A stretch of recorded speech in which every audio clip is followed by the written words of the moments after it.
ধরুন আপনি কোথাও যাবেন বলে বের হয়েছেন, উবারে ফোন দিলেন, উবারের গাড়িটি এলো উড়ে, না থাকলো জ্যামের ঝামেলা আর না হলো পৌঁছাতে দেরি।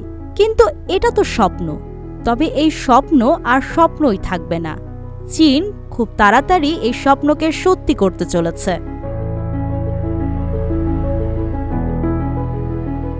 সম্প্রতি চীনে হয়ে গেল 15তম China international aviation and aerospace exhibition.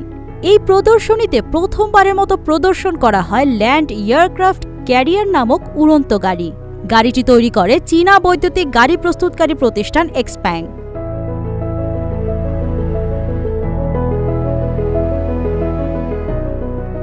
ধারণা করা হচ্ছে 2025 সালের মাঝেই এর বাণিজ্যিকভাবে উৎপাদন শুরু হবে এবং এর বার্ষিক উৎপাদন ক্ষমতা হবে 10,000 ইউনিট। 2026 সালে গ্রাহকদের কাছে এই উড়ন্ত গাড়ি সরবরাহ শুরু করতে পারবে বলে আশাবাদী এক্সপ্যাং।